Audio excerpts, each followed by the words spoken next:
Welcome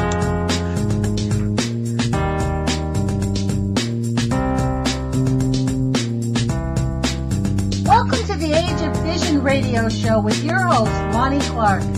We stand together and accept that we now live in a world transformed by Fukushima. Monday, Wednesday, and Friday from 8 a.m. to 9 a.m.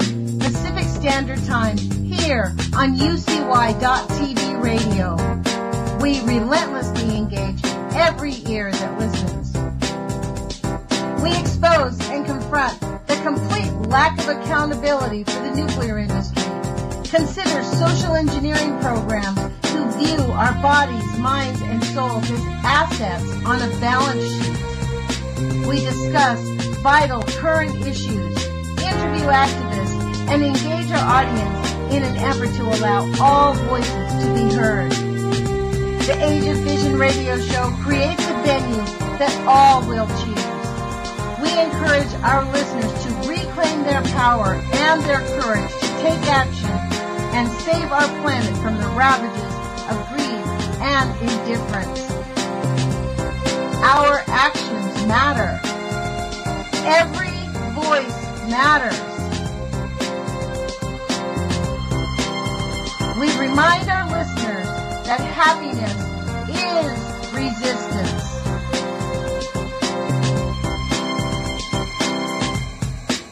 Love is greater than fear.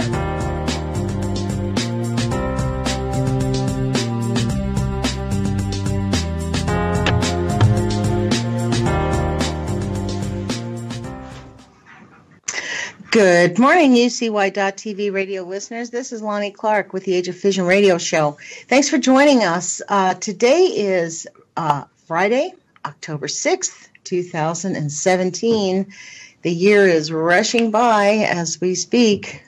So I want to thank you for joining us. Thank you for sharing our radio station with your friends and family and reminding them they can find us only on the internet, unless you live in Eugene, Oregon, where you can hear us on KEPW.org.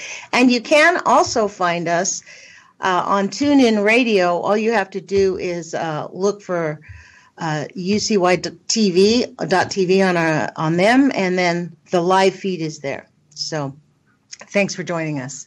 Today we have with us Tom Ackermann. I called him on the last minute when I found out, sort of on the last minute, that I'd be on this Friday because Barry Prince has taken over Fridays, but turns out he's probably not going to be here today or next week. So I'll be back with you next week also. That's kind of the plan unless something happens. So let's get to it. Thanks, Tom, for joining us. Lonnie Clark, it's a pleasure to be on with you, and thanks for inviting me to your show, to your terrific Age of Fission show. Well, for those of you who don't know, Tom is the person who coined the phrase because he is really one of the quintessential artists of our times. I mean, you may not know his name now, but probably in 100 years, lots of people will. So, Tom, tell him. I hope before I die. I die. Well, you know, you're on the road because your artwork is fabulous. Tell them your website so they can see your work, especially since Fukushima happened, which is how we met. We call ourselves Fuku Fighters. You know, we're the people who are like not sticking our heads in the sand and willing to discuss the small and big pictures, you know. Like it says, like you say, relentlessly, right, Lonnie? Relentlessly. Yeah. Engage every ear that listens. Yeah, and that's the thing, we have to engage because it's up to each one of us to actually figure out what our little part is, because we have been drumbeated down to say, you don't matter, don't do anything, because we all do matter. Everyone has a certain something they can give. So, Tom, thanks for joining us. Tell people how to find your website, and let's talk about your new art, and then but your new art talks about also the general topic that's been on our minds. So why don't you tell them first how to find your website, and then we'll talk about your artwork. I have a YouTube channel under H. Thomas Ackermann, and my website is ackermann-artist.com, and you can see lots of images there. I have a lot of categories of paintings, obviously before Fukushima. I've been painting for a while, so there's other work as well, but the Fukushima work is front and center. The first 2 or 3 categories are all about Fukushima. So, That's Ackermann with two N's, right? Ackermann. Ackermann artist. Hyphen artist. .com. Okay. And you'll get, I should be up, an image of me standing in front of a painting should come up. Mm-hmm. It does. Okay. And that's you. That's your painting in the background. That's a painting, an earlier painting from my youthful days. I think that painting was done in 1980, I think, I don't know, maybe 81 or 82. Oh, wow. That was the year my daughter was born in 81. Ah, okay. So you were birthing art and I was birthing a baby. I would say you had the higher calling on that one.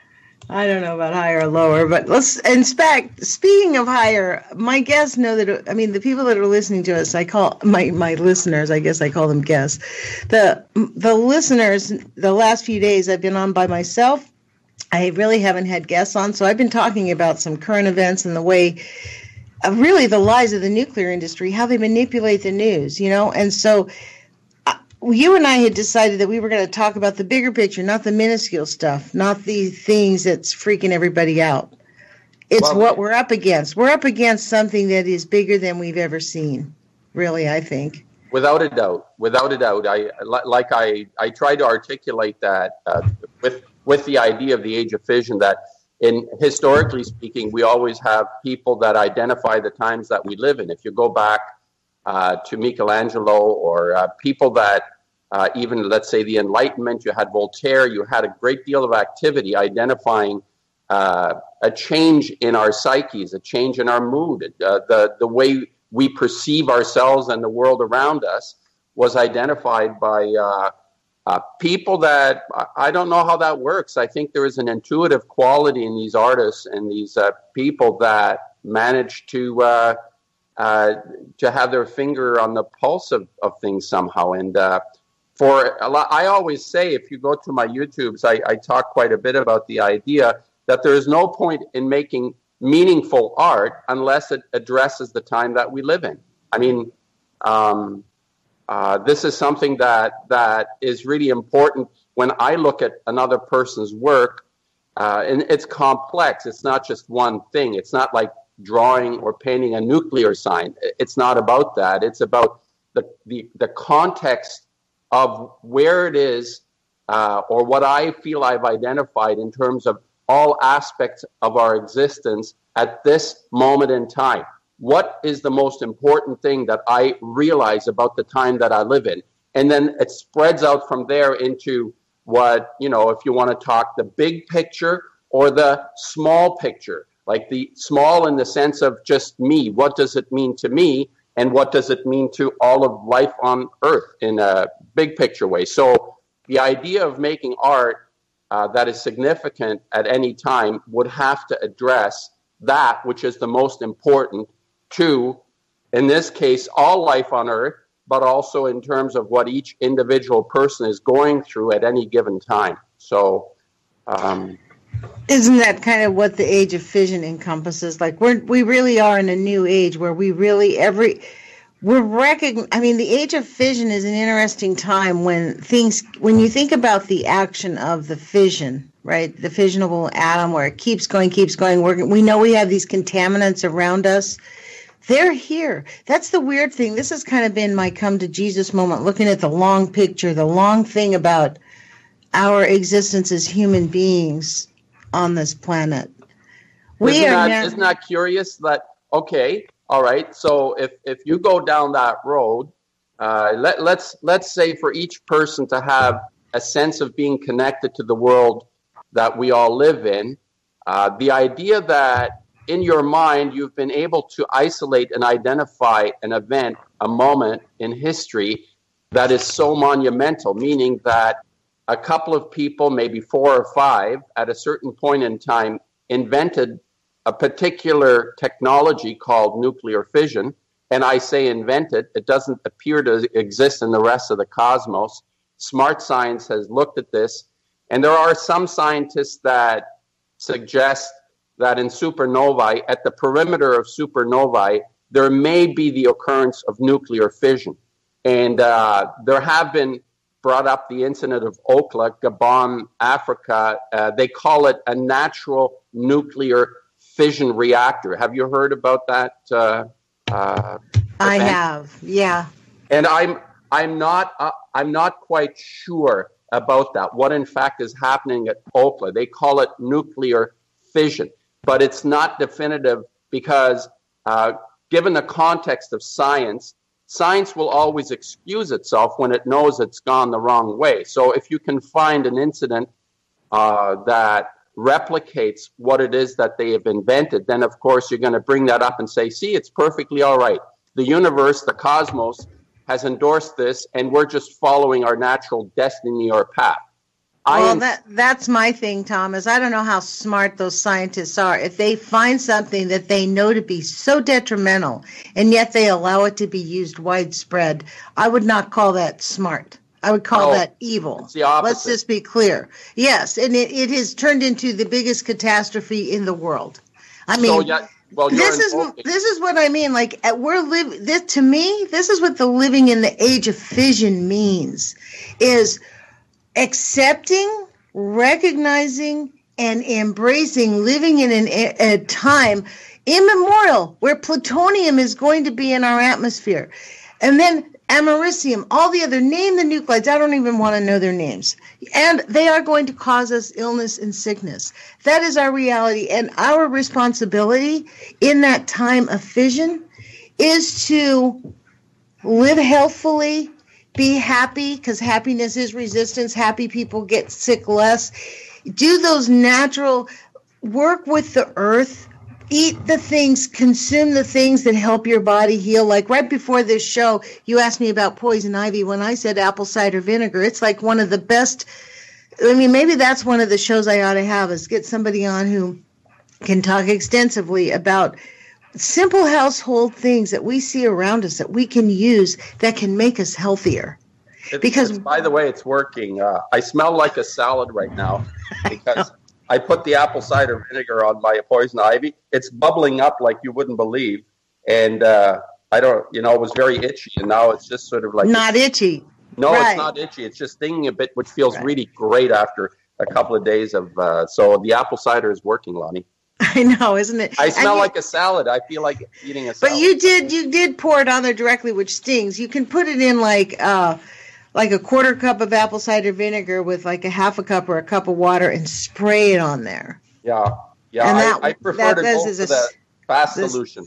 Okay. Yeah. But I want to refer back to the idea that when you bring up what does it mean to live in this age, and not just in terms of recognizing the big picture, but seeing what is demanded of each of us at this time. So it's one thing to be clever enough to have your pulse on the thing and identify or whatever. Well, I'm not diminishing that. I think it's quite a superb definition. I'm not being arrogant. I'm saying that the age of fission is a no-brainer. I mean, it's so obvious that this has basically thrown a blanket, right? You have no idea how not obvious it is to so many people. Okay. I mean, you think it's obvious, but this is why, I really like the term, the age of fission, when we talk to people. People have no idea how contaminated we are. Let's just be clear. They think, there's a lot of chemical and fossil fuel pollution and we have to stop it. They have been convinced by their doctors and by the medical industry and every science magazine that you don't need to worry about nuclear contamination. It's just not that bad. We've got chemotherapy when you get whacked with the cancer. Yeah, right. In fact, they tell you, my ex-husband's nephew has a brain. He's 19, 20 years old. Had a tumor in his head, right behind his eye, was making him blind. Oh. He just had surgery. They could not get everything, and they are going to give him radioactive radiation therapy. And his family, and they live in Boulder, which is like right up the street from Rocky Flats. Now, would any of them ever say that perhaps him getting that has to do with the nuclear contamination that he might have been? At 19, we're right. Or cell phone. you know what? It could be also the cell phone use, because he was always on his cell phone. Those people, they don't use their headsets, and they don't have anything to protect their brains, and they put the cell phone right next to their head. It could be that. But can I go into the idea of what we're up against as individuals? Please, right? Yes. I realize that it's very important to understand the circumstances of our situation in terms of information and even the knowledge base around it. I mean, there is a distinction between information and knowledge. It's kind of like a step. It's a step-by-step situation. And I am very appreciative of information, but once the fundamental seed is in our heads, in our brains, in our hearts, whatever that is, the information is just superfluous because we really know. That's what I say. We really know. There's a level of knowing. And I'm thinking to myself that after having identified that we're in a monumental period now, fundamentally it started in 1938 with Strassman, Hahn, and Lise Meitner was part of that group of people that invented this technology. It goes back to Fermi in 1932. He had already, he hadn't discovered, but he'd come up with this phenomena where he was able to create a new element by bombarding it with energized particles, and he didn't know what he'd come up with, and it took another 6 years for the human brain to lock in on this and create this technology. So once this occurred, we entered, literally at that point when it became realized, we entered into this age. That's what I'm thinking. That's how I've interpreted it in my mind. So having entered that time, for me, it first of all, it wasn't something that happened outside of me. It's actually something that happened inside of me. That recognition didn't come outside. It was something on an inner, whatever that is. Intuitively, I connected to this idea. And obviously, when this happened, I'm not saying in 1938, I was born in 1952. So Fukushima, Fukushima, 3/11/11 was the pivotal moment for me.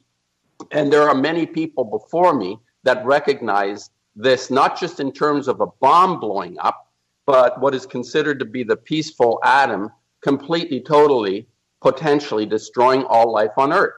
So when this happened personally, this is a transformation that I actually, even in my YouTube, if you watch my YouTubes from about 5... That's true. That's how I found you, Art Rant. Your name used to be Art Rant, and I found you that way. That's right. And when I was doing my videos, originally, I just wanted to have a presence in the public and have my thoughts and connect people with the way I think about making paintings. And it was a rather innocent approach to the whole idea of YouTube for me until this event occurred. And there was literally something happened in me that transformed me from being like, okay, let's make a painting. It's sort of the aesthetics was as much part of anything else. I'm not very big on aesthetics. There is an artist called Barnett Newman who said aesthetics is to the artist as ornithology is to the birds. And I finally understood what he meant by that quote. And what happened was that, and if you look at some of my videos from, let's say, 5 years ago to the recent ones, I feel it's very clear a transformation in myself. As this settled into me, I realized certain things were required of me. What is it that is required of me, having recognized we're in an epic monumental period? How has my life changed? And you know, and we've talked about this, that I place an incredible amount of importance on what is known to be conscience. The idea that we act according to some basic fundamental notion, a connection we feel of something that we have with outside of us.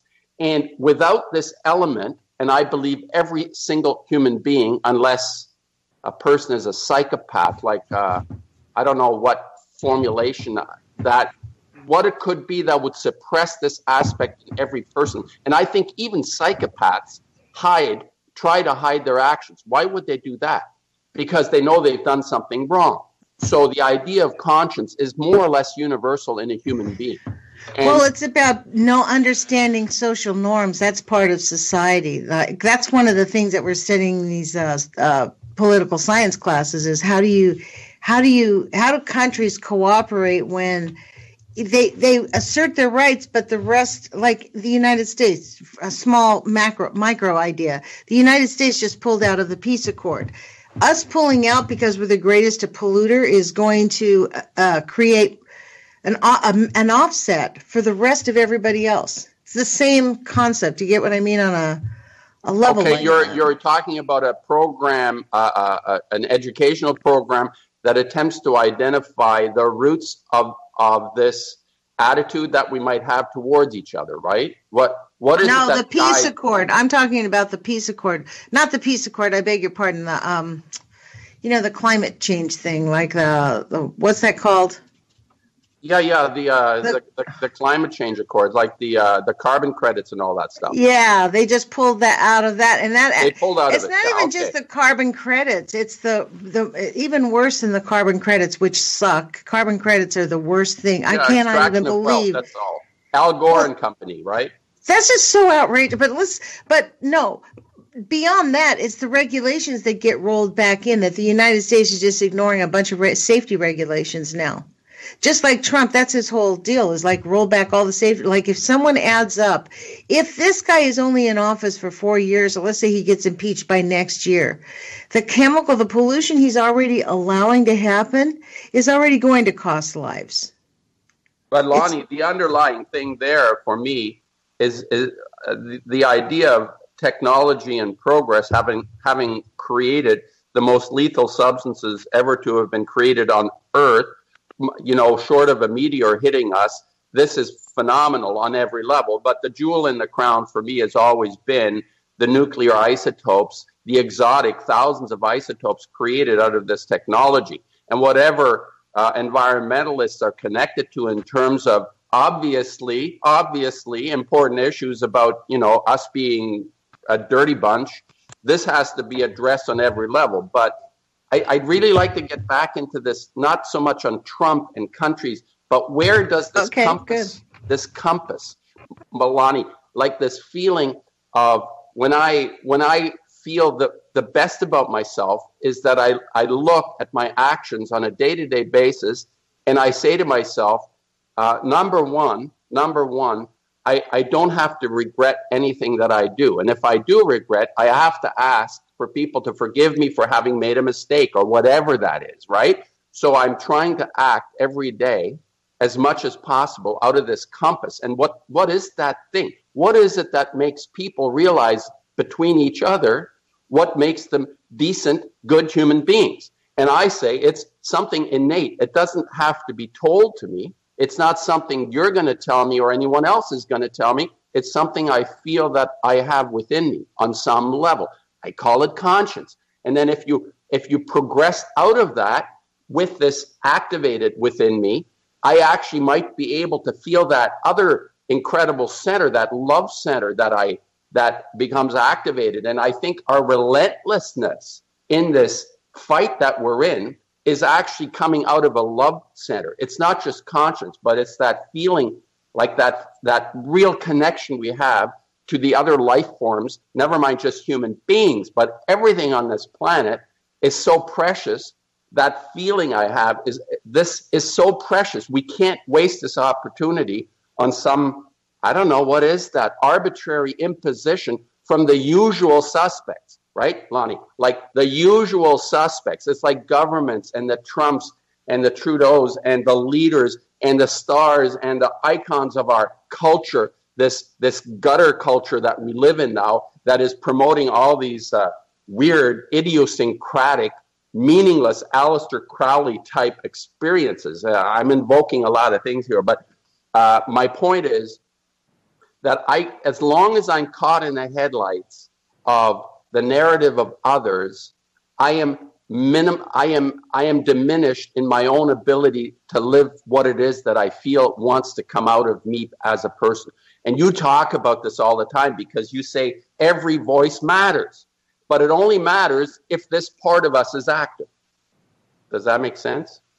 Yeah, and it is really important. That's exactly right. It only matters if it's active. Exactly right. I mean, that's exactly right. Just because we have eyeballs and ears, oh yeah, your voice. No, it doesn't matter. You have to activate. We all have to activate this part in us that actually, what I refer to, for lack of any other word, I say it's a calling that a person is able to activate this part in themselves that make them feel really good about the thing that they're doing.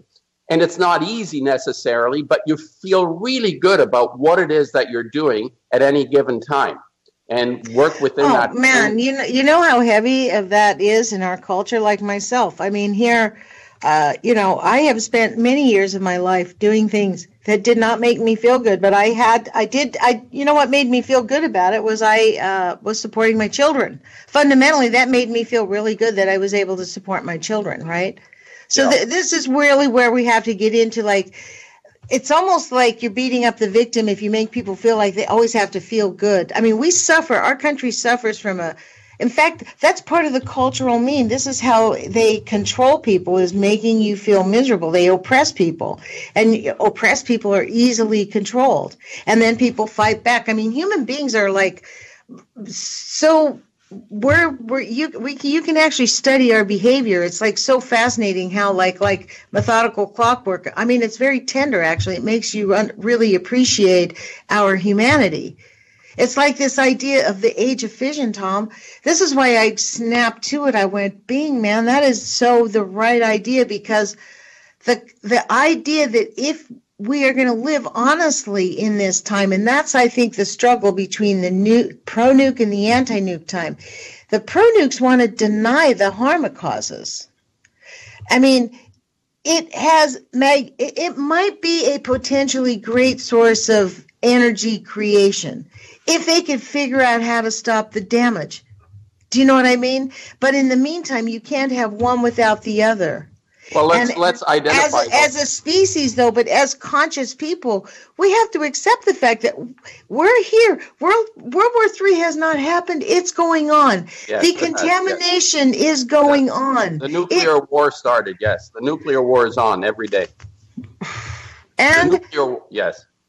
So, it's like a World War III we're in, based on the idea that everything is under threat now. It's not just like from a bullet, but everything is under threat because each isotope, as it enters our biology, is potentially the bullet that'll just knock us over, right? And if it's not the nuclear stuff, listen to Jules's show.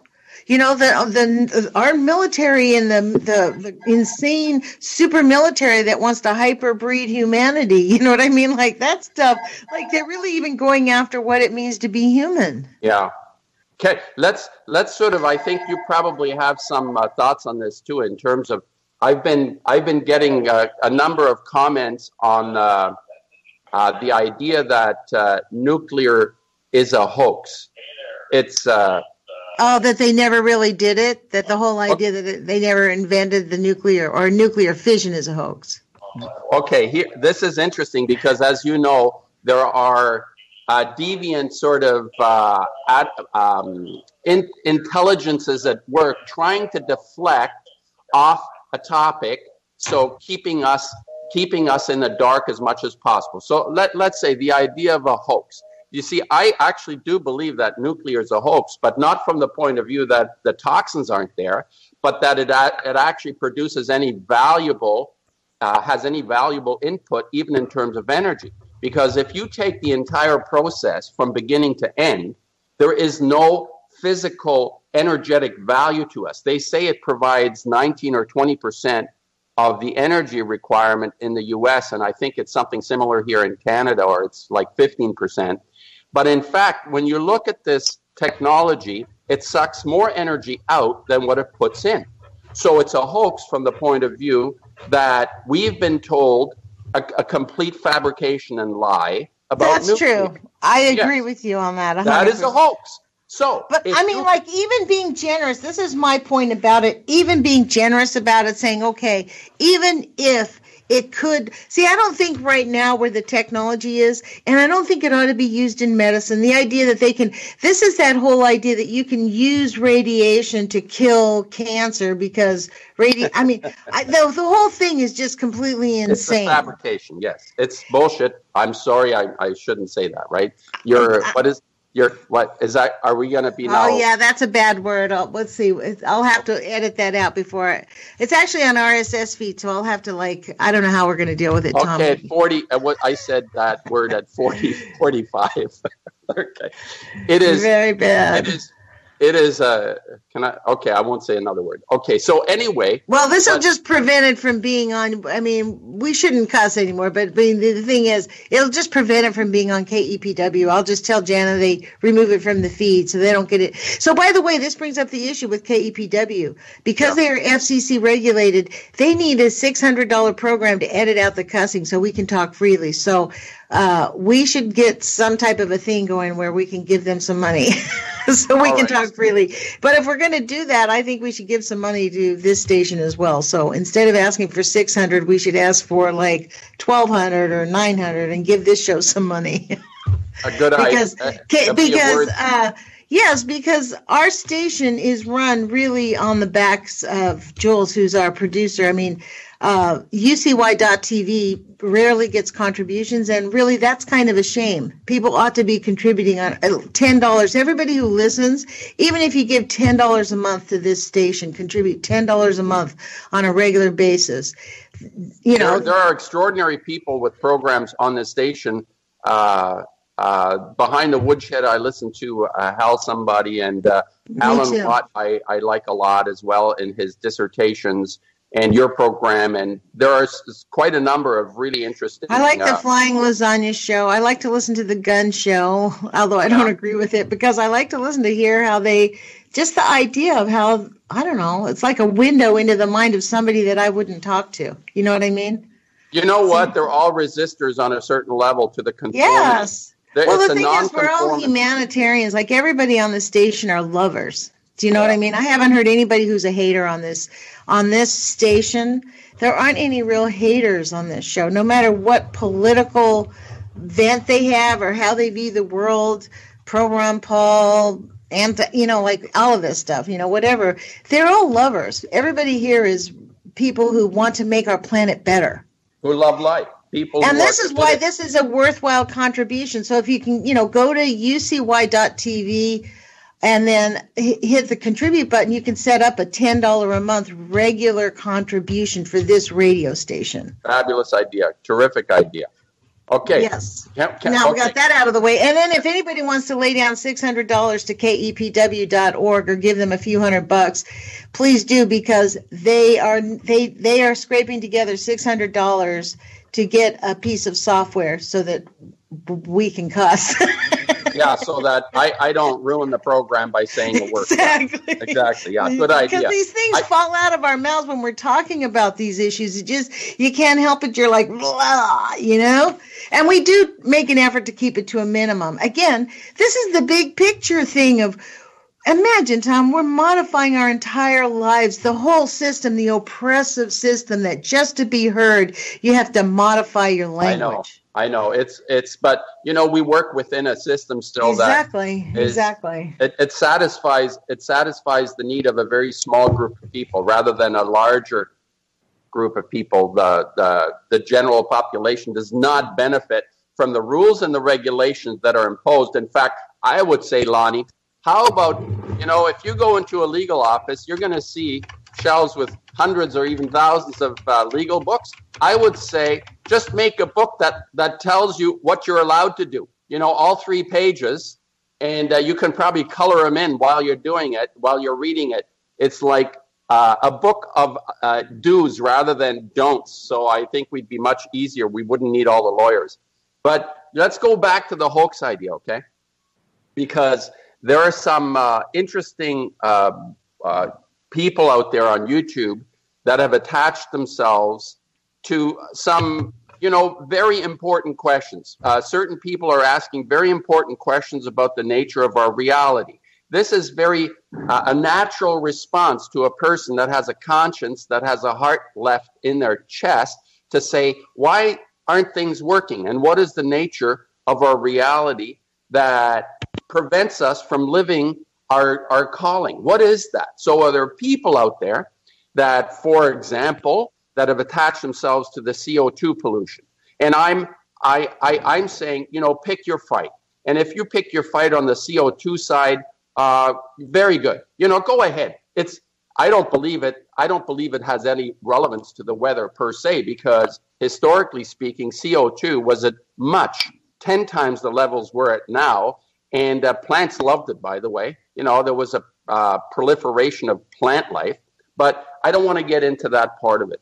What I'm thinking is that even people that I appreciate have now come out and said, well, there is still fish. You go to the supermarket and you're going to see cans of salmon and tuna, and there is no shortage. So obviously, all your ranting and raving over the last 6 years that, there's no fish, is all a bunch of hooey. It's not true. And this is the really amazing part, where you identified a technology that has proven to be as lethal in studies. Durnford goes into this guy called, what's that dog guy's name? Gillibrand. Gilmedi. Gilmedi, that's right. This I don't know, scientist, whatever his qualifications, he's obviously qualified. He worked for something like 30 or 40 years testing beagle dogs, administering, I think it was plutonium-239 or like elements. And out of 144 dogs in his test, every single dog died. So there is a definitive study, and it's not the only one. There's hundreds and probably thousands that have identified these isotopes as being absolutely deadly, lethal. Like one single atom killed a dog within 5 years. So there is no doubt about the fact that this technology has created something that is so dangerous to all of life. To invoke the idea that this is a hoax is absurd. I mean, even people that I listen to that make sense on a lot of issues seem for some reason to attach themselves to the world that they're questioning and saying, well, tuna is still on the shelf. Well, maybe. No, but this is not the issue. Yeah, tuna's going to be on the shelf, just like they're selling contaminated rice from Fukushima. But then again, Tom, this is small issues. These are microscopic issues. It's the bigger issue. It's like I'm in these political science classes at the University of Oregon. We're learning about democracy in the state and all this stuff. My professors are talking as if we have a democracy in this country. Catalonia wants to break free of Spain, and yet they can't because there's no democracy, because the military-industrial complex is not going to let any of these major states break apart. They like their state systems exactly the way they are. Sure. It is the gigantic picture is that there is one machine, sort of like the Terminator. If you didn't see the last Terminator, that's the weird part about the Hollywood movies, is they don't tell us what's going to happen. They kind of tell us what is happening. Yeah. It's weird the way they manipulate. They're not predicting. They're actually just showing us the time we live in. Mm-hmm. They create sort of fancy imageries like Schwarzenegger walking around with metal hands, but that seems a little far-fetched. But in fact, when you extract the soul out of a person, what you end up with is a shell, like Schwarzenegger in that, right? They pretend he's not. He's got a feeling for the kid and all that. But the idea of this not being of significance is really quite puzzling to me among people that have managed to look at their reality and question the nature of the reality that they live in, but fail to see the incredible significance of this technology on all life. I mean, this is something that we, like I say, I can't really necessarily say that they're caught in the headlights of someone else's narrative. For some reason, they've just decided it's irrelevant. It doesn't matter.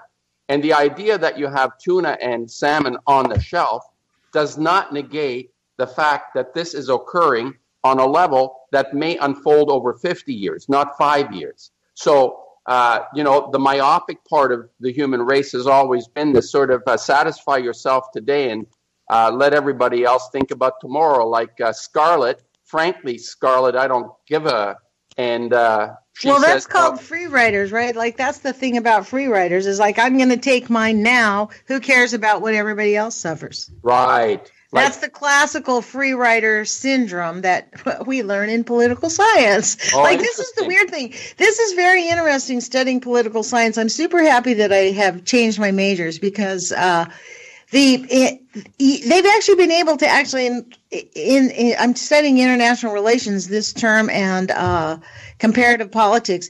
You can actually track human behavior. It is really quite scientific how people respond and how these things happen. I mean, it is really interesting how, and yet we have this huge catastrophe going on. And I think it's the semblance. I've given this some thought because it's kind of like in Chile. When I said that Trump was Pinochet 2.0, it's not just Trump, it's the whole planet. It's the way they look at it, like they're letting us believe we have a democracy because it's convenient for them. Because in the meantime, they get to kill us off. They get to, literally, they get to thin the herd in the way they want to. Are we able to stop the chemtrails in any shape, way, or form? Amazing. No result whatsoever. They just ignore any kind of comment on that. There is no, I tried, we have a science, a radio program called Quirks and Quarks here in Canada. A guy called McDonald, Bob McDonald. I've emailed him at least 10 times. To do a small segment on what people are calling these lines, they're chemtrails. I don't know what they are. Would he do that? You know that there is absolutely no response whatsoever. They cannot respond. And you're talking, is this like a weatherman? Are you talking about a weatherman? No, this is like a David Suzuki follower. He's like one of these high-minded, the universe, the cosmos kind of guys. That's called Quirks and Quarks. What a because they think it's a nut job. Seriously, they think it's a conspiracy. I know some people that are like scientist types. They think that this, and I'm like, how can you? It's kind of like trying to convince people these people that go to OSU that nuclear contamination is harmful, that it really is not a good. I mean, the brainwashing is so. This is exactly the point here, Tom. Yes, and this program called Quirks and Quarks supposedly identifies the mystery of our existence through a scientific approach. And if you say, I'm seeing these lines in the sky every day, not just where I am, but everywhere on the planet, I bet they're in Africa as well. Yes. And I'm saying, how about just, if you want to say they're vapor trails, fine, come on out and give us that, so at least we can attach ourselves to that ignorance of it being a vapor trail, that you've exposed yourself for telling us a lie. So to try and get these people, like you brought this chemtrail thing up, which I think is actually really important as well, that we cannot get any response out of an official site about this phenomena is quite extraordinary. I mean, I am blown away. And I mean, Fukushima, again, is the jewel in the crown, that the minimal coverage on how severe and serious this is quite phenomenal. I mean, the fact that it's ignored to the level that it's ignored is obviously, like you bring this up now, the idea of the herd. I hate that idea of humanity as a herd. It's fundamentally, it's an antithesis to my feeling about people. But it kind of, we are not herds. The reality is we do not herd. Humans naturally do not herd. We do not create big herds. We create little tiny tribes. We don't make herds of people. We create villages and stuff like that. Like we don't just, I mean, the herding thing really came from trying to dehumanize the Native Americans when they came here, because Native Americans could not live in one place because they didn't have a steady food supply. Uh-huh.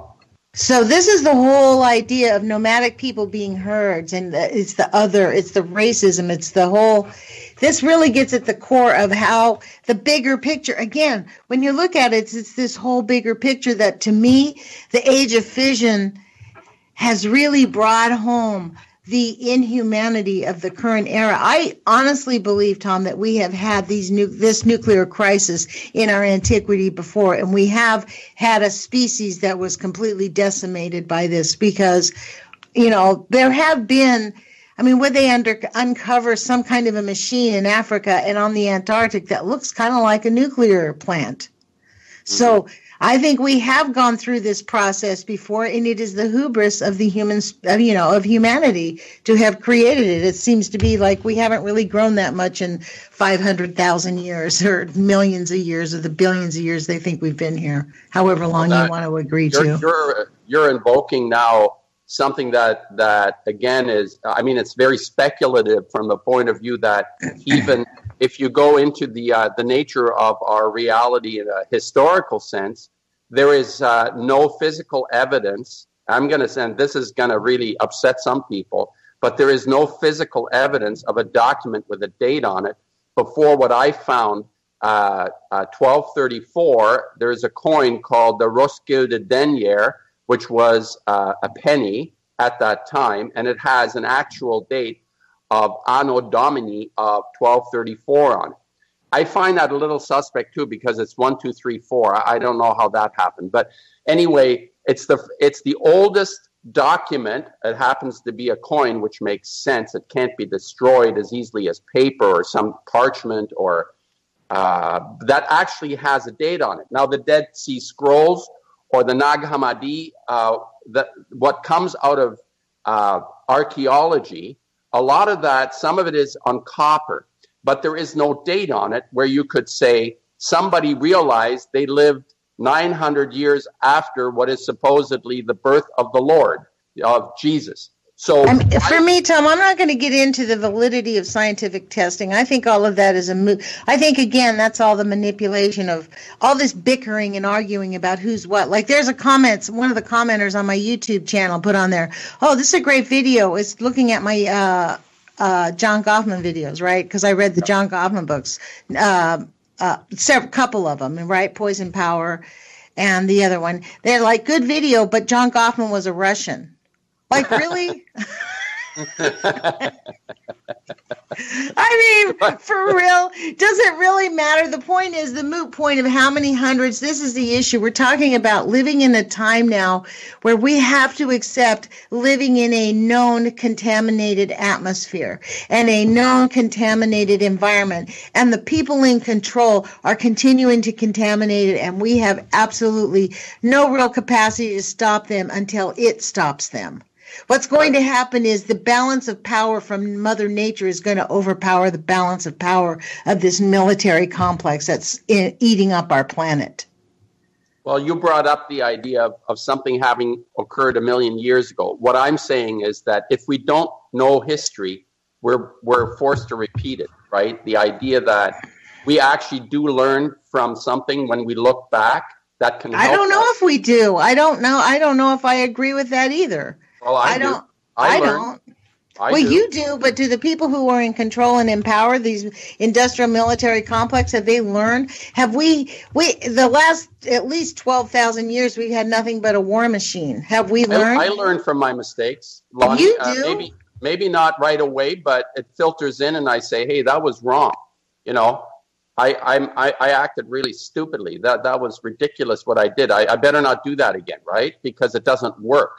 It makes things worse, not better. So, yeah, it's like, you're right. If humanity had learned from its mistakes and all the suffering from those mistakes, we should be brilliant, enlightened beings floating on clouds, transporting ourselves to Alpha Canubal on another galaxy. That's actually a train of thought among a lot of people right now. They think that you need to prepare because we are elevating. That is actually a train of thought. That is where a lot of humans have gone right now. Like, it's gotten so bad. Like, the enlightened ones plan on enlightening themselves off into somewhere else. Honestly, there is a train of thought about and I'm talking some strong intellects, not stupid people who say, okay, we're going to transcend because this place, and I don't know how, we don't have the answers, but I do know, like, from that our obligation, for me, our duty as human beings is to just create love, share love, be love, appreciate your life. You know what I mean? Like, make an effort to make this meager little existence that we get for 100 or 150 years enjoyable, because it is that positive energy that's going to help and not denigrate our current system of oppression. Who lives to 150? The closest, my grandfather was 92. I have a friend of a friend is 102 years old now. That's amazing. She has a mind, but she says, "Who am I and where am I going?" all the time, right? She's 102. Yeah, she says, I knew a lady, this name Arnell. She died last summer. She died at 103. Wow. She looked like she was like 60 years old. She's super healthy. Wow. And she outlived her husband by like 40 years, 30 years. And she's like, and she was actually telling me she was kind of worried about her retirement, because she's like, I didn't plan on living to be more than 100. So like my retirement is starting to get thin. Like, what am I going to do? That's She's terrific. like, if I had known I was going to live this long, I would have been more frugal in my earlier retirement years. Okay.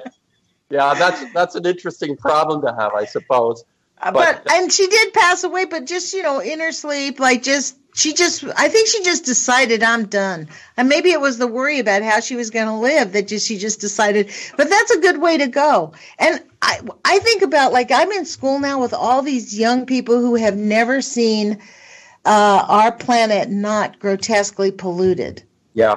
Yeah. That is a very interesting shift in consciousness. I'll be really honest. Like, they have no idea, and they actually don't remember, like, why we started the EPA, how all this came about, like when the fires on the rivers in Massachusetts, there was so much pollution, there was fires and kids dying from being in a tunnel. I mean, These things shocked and rocked the nation. This is why we have these pretty heavy standards. See why history is important, like even recent history is very important. And you're saying these young people are not familiar with recent history anymore by intent. I think this is part of the education system. Yeah, I agree with you completely. Right? Well, not even just part of the education. Like, they're learning about it, but you have to take specific classes. I'm just talking culturally, Tom, where people don't remember it. Like, they don't remember life before George Bush Senior. You know what I mean? Like, they have no concept. You're really funny today. You're making me laugh. Yeah. Life before George Bush. The millennials are like people who have no concept of life before Bush. That could be a nice YouTube too. Well, for me, that was kind of like the kicker when the CIA took over. When George Bush Sr. told Jimmy Carter, like, you're not entitled to. That's when they came out of the closet as being in complete control. Like, between the time of when Eisenhower warned us of what had happened and when Bush Sr. told Jimmy Carter to F off, right? Basically, they pretended like there was still a government that was run by and for and of the people. After that, it all just became like, click your heels, Sig Heil, we're going to try to make it it's kind of like what Obama said, like, better is better than nothing. So that was what he worked for. He worked for better, not the best. Okay. Not for the right thing. He understood that things were corrupt. In fact, he had this conversation. He said, I get it. Things are not the way we want it to be, and I didn't create it. We walked into it. So what I work for is as good as it can get. I think you know what you identified with the Bush-Carter thing is likely a point in time where there was no longer any objection or resistance to the overtness, the obviousness of their transgressions, like 9/11 is such an obvious that report covers up what happened rather than exposes what happened, and it just is accepted, right? There is a population that can actually feel very comfortable with lies now, which maybe wasn't as predominant in the 50s or 60s or before that. Even the hippie movement, that failed movement, represented in some sense a populace, an opposition. I'm not glorifying that movement. I'm just saying. I think you're right, but I think it's more like in the former days, pre-internet, people weren't available. The facts weren't available. We didn't have camera videos. Everybody wasn't recording it, so they could lie to us so much easier. So people just didn't know. You get what I'm saying? Like now people, that you can see it. Like the reason we know 9/11 was a big lie is because it was all on video, and we heard the narrative. We heard them bombarding us with propaganda day after day relentlessly with an apparent agenda. We could watch the news feed. The narrative of the news feed changed from 7 o'clock in the morning till noon, and by noon it was set forever, and no one has ever been allowed to question it. But how is this media able to bamboozle the population with hooey and get away with it? Like my Bob McDonald CBC science reporter who refuses to look at what everybody is filming, these lines in the sky. Well, isn't that they call rule by coercion? I mean, that's really what it is that people are coerced, right? Because if you deviate from what the status quo is, you lose your job. John Goffman couldn't get employed anywhere for a long time when they boxed him out of the nuclear industry. When he started speaking out, it took him a long time to find a professorship at a university. Was he unemployed then for a period of time? Yes, for a good long while. What's the other? Tamplin, was he in the same boat? I don't know about it. I haven't really studied Tamplin. I see. But Goffman was out of a job for a while. They chastised him for reporting on the nuclear pollutants. They put him. Well, not just the nuclear pollutants. He and Tamplin basically said, this is good technology, but don't use it widespread. Don't put the nuclear power plants up. We really need to study it. It could cause catastrophic harm to the entire planet. And they went, oh, great, let's dig in. And they got rid of them. They were like the evil geniuses twisting their nasty little mustaches, like. So they were still pro. They were fundamentally pro. Yes. Knowing how dangerous it is, they were still endorsing it. Yes, they thought it was. They actually thought it had really great potential, but that it should not be used widespread. It should not be used on an industrial scale. That it should be kept strictly to the military. They like the nuclear weapons.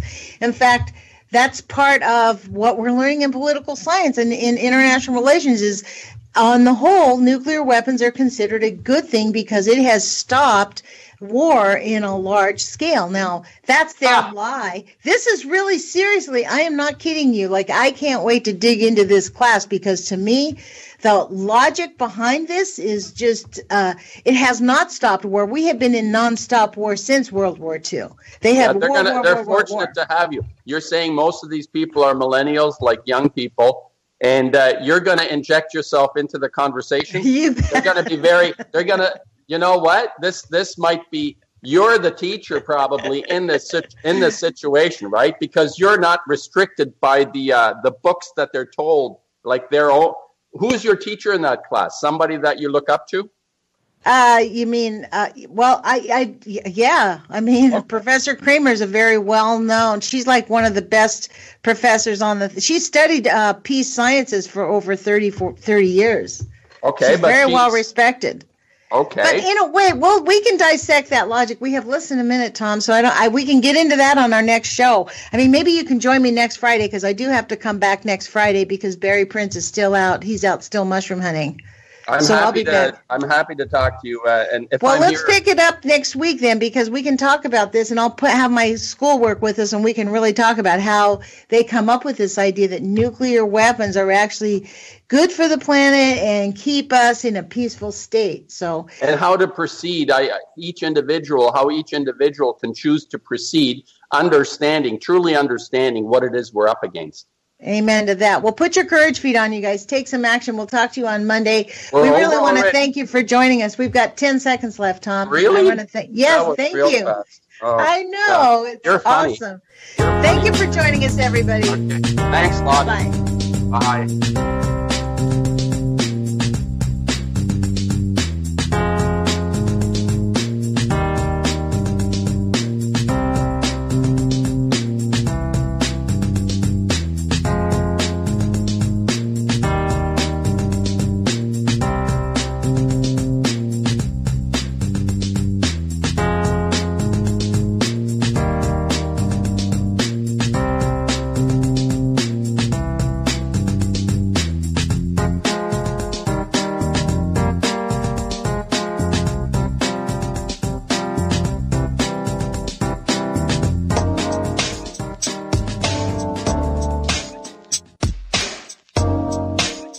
This is JJE Against the Wall.